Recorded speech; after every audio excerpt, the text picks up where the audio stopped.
Hey everybody, it's Dana Polk Jr. from the Semen Retention and NoFap channel. If you're looking for the answer to the question, does semen retention cause prostate cancer, then you're in the right place.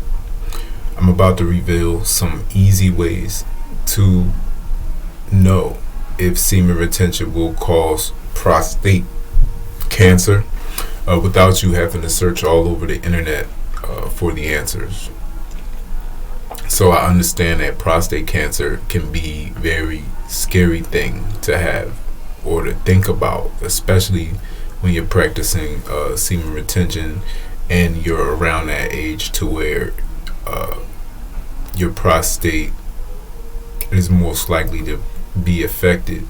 But don't worry, because today I'm going to share with you the answer to this question.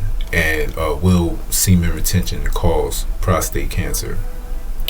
So this video was inspired by a comment made on one of my videos about the benefits of retaining your semen after a relationship or after a breakup.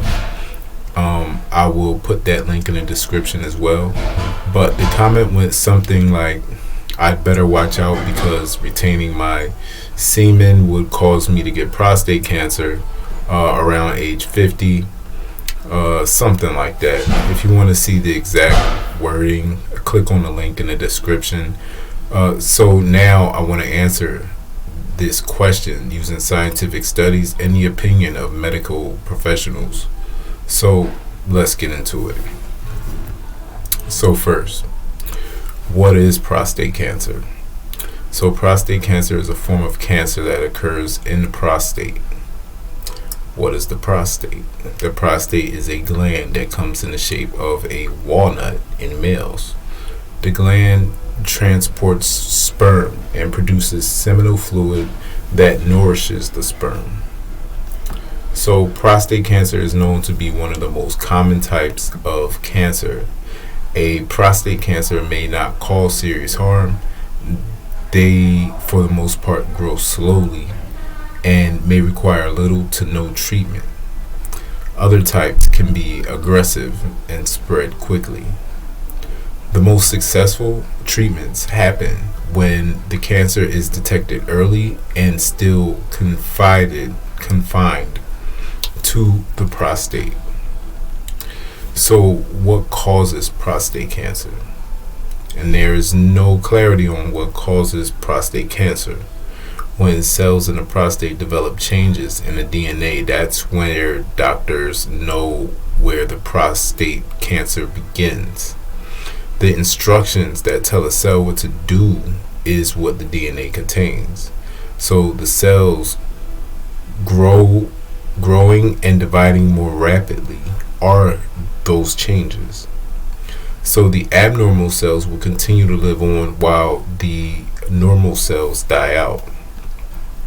So the tumor forms when the accumulating abnormal cells form and the tumor grows and invades nearby tissue. What can then happen is those abnormal cells metastasize, or they break away and spread to other parts of the body. So the next question is, were there any studies done on this topic? There was, and I'll share with you the different aspects of the study to help us better answer the question. I'll put the link to the study in the description for you to look at on your own. But we're going to look at the context, the objective, the design setting, and the participants of the study, and the main outcome measures, the results, and the conclusion of the study to answer this question. So the first is the context. So the context, and just to let you know, I will be reading some of this straight from the article, so I take no credit for this article. The link is in the description for you to link to it. So the hypothesis is that sexual activity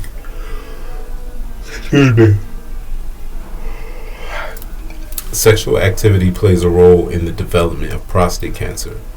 The problem is that the epidemiological data, and for those who don't know, like I did, epidemiological is an adjective relating to the branch of medicine which deals with incidence, distribution, and the control of diseases. So the problem is that with the epidemiological data, that data from that is limited to case control studies. So those case control studies are prone to bias because the recall coming from those who have prostate cancer could be distorted as a consequence of prostate malignancy or the presence of cancerous cells or ongoing therapy they are currently receiving. So basically, a lot of these people that they were getting the results for these studies from already were diagnosed with prostate cancer. So it's basically, you're going to be very biased if you've already been diagnosed with it, because you're more likely to relate whatever it is that you think might be causing it to the prostate cancer.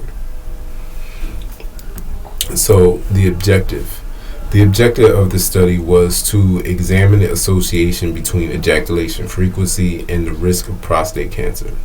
So ejaculation frequency includes sexual intercourse, nocturnal emissions, and masturbation.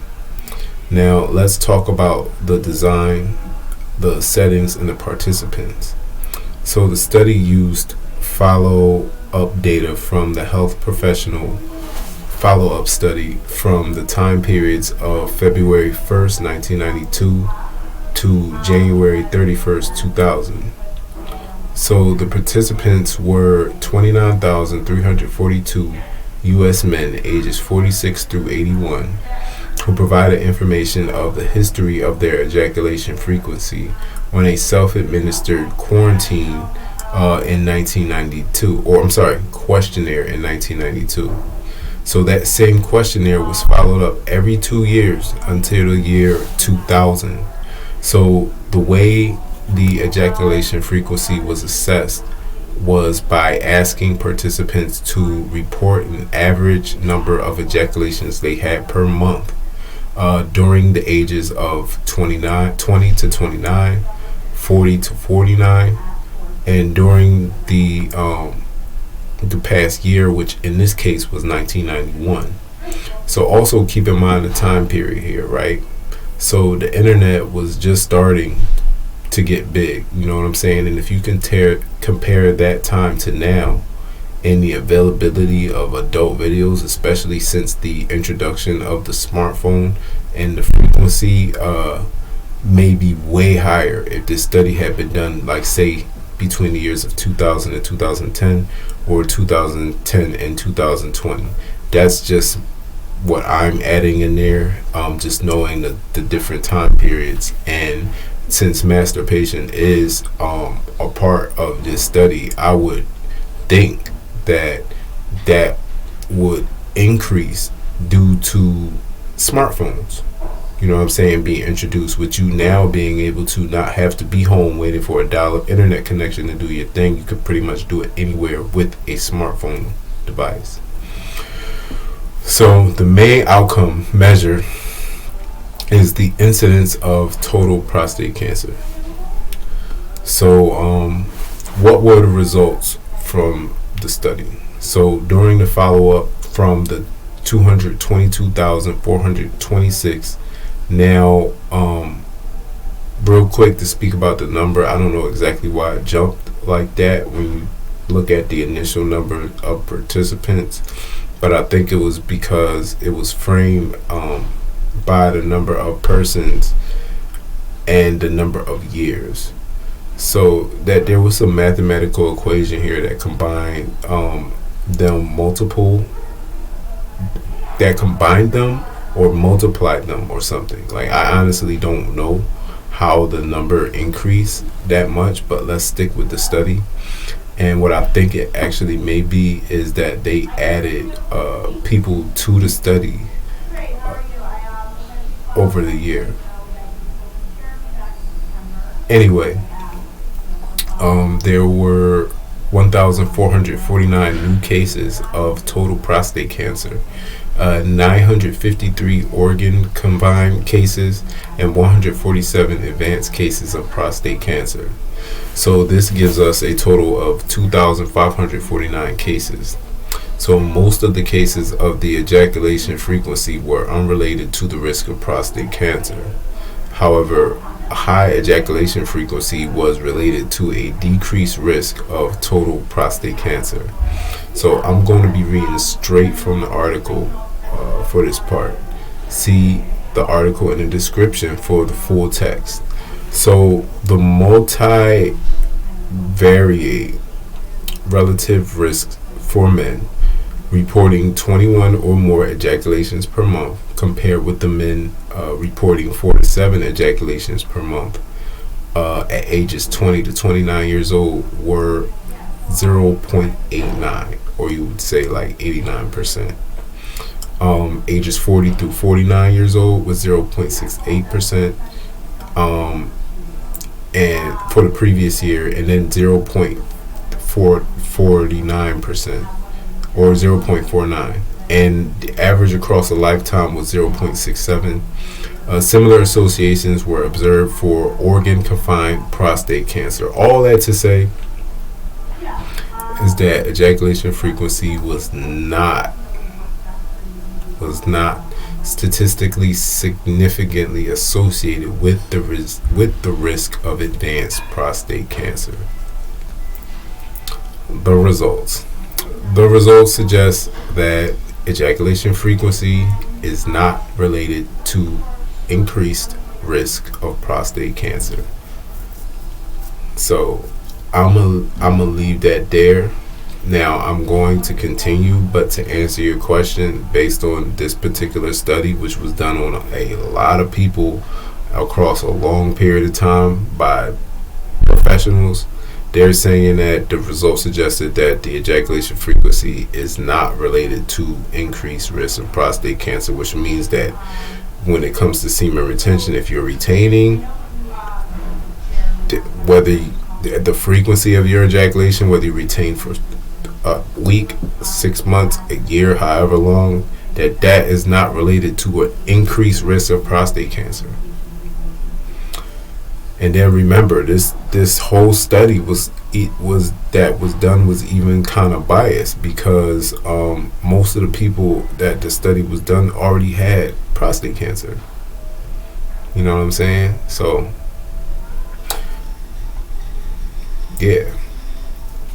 So sexual activity is hypothesized to affect prostate carcinogenesis, or the process by which normal healthy cells transform into cancer cells through numerous etiological pathways. An etiological pathway is simply a pathway that is causing or contributing to the development of a disease or condition. So one of the most common postulations or assumptions that, without proof as being self-evident or generally accepted, especially when used as a basis for an argument, implicates increased sexual activity as an indicator of a higher androgenic activity as a marker of a high-risk population. And androgenic is simply a word referring to any of the male hormones, including testosterone or androsterone. Also, no sexually transmitted infection has been consistently implicated in prostate cancer development. This is also known as another mechanism that proposes that sexual activity represents a marker for the opportunity for exposure to infectious agents. So basically, neither has this really doesn't have nothing directly to do with this, but sexually transmitted infection hasn't been seen to increase prostate cancer. So this is where the semen retention comes in, as far as the hypothesis, the alternate hypothesis. So that suggests that the reduced ejaculatory output in otherwise normal men is an etiological risk factor for prostate cancer. So that proposition is based on the theory that infrequent ejaculation increases the risk of prostate cancer because of retained carcinogenic secretions in the prostatic acne. So this is the reason why, you know what I mean, that this whole idea was brought about, because the proposition is based on the theory that infrequent ejaculation increases the risk of prostate cancer, because basically they're saying if you have carcinogenic secretions, or the cells that cause cancer, just retained in your body, and you're not letting it out, you're more likely to have to develop prostate cancer. You know what I'm saying? Which makes sense, but it's kind of like if you got it, you got it. You know what I'm saying? Like just logically speaking, if you have it, you have it. Ejaculating and let it out doesn't do away with the carcinogenic cells. Like if you have them, you have them, and if you don't, you don't. Because at some degree, you'll still have it in your body. But yeah. So prostatic acne refers to the tubuloveolar